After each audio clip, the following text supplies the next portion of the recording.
Yo, hello mga masters, mga lodi, mga bashers ko dyan, no? So ngayon dito tayo sa Belgium, guys, no? So ayan, dito sa Belgium. Ito yung accommodation namin, ayan. Ayan, no? Ang lawak ng lugar.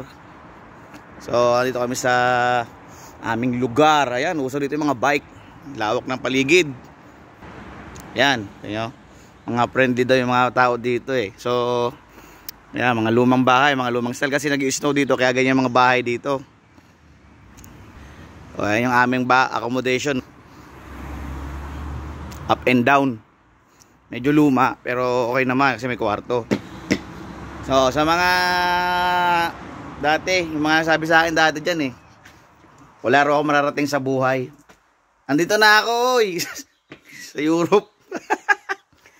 Yung mga nagsasabi dyan, mga master ko dyan na wala rin ako mararating sa buhay, mga bashers ko, no? Yung mga bashers ko dyan, wala akong mararating sa aking buhay. Bakit andito ako ngayon sa Europe? Kasi wala akong marating eh. Sorry guys. Eh, sabi nga nila, yung tagumpay mo na lang yung mag-iingay sa'yo. Hayaan mo yung mga naninira sa'yo, yung mga umaayaw sa'yo. Hindi mo naman sila kawalan eh. Kung ayaw nila sa'yo, hayaan mo sila. So ayan, patuloy lang tayong maging humble lang tayo sa ating mga gagawin. So pag may time ako na makapagturo guys sa mga troubleshooting sa makina, gagawin ko para sa inyo, sa akin mga masters dyan, sa akin mga followers dyan. So ito muna sa ngayon. Ayan o.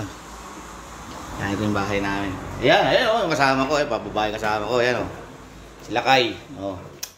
What's up, pag-vlog people? Dito ako sa aking kwarto. Akit ako sa aking kwarto. Putik. Ayan. Ito yung kwarto ng kasama ko. Laki oh. Meron pa siyang terrace doon oh. Laki ang kwarto niya oh. Kwarto ko dito naman sa kabila. Ito kwarto ko. Laki din. Diba? Laki ang kwarto ko. Diba? Ganda pa ng view guys. Tingnan nyo naman. Ganda oh. Buksan natin bintana. Bukas bintana. Ganda ng view guys. Master. Ayan oh. Ganda dito guys. Ang tahimik. Forest na forest.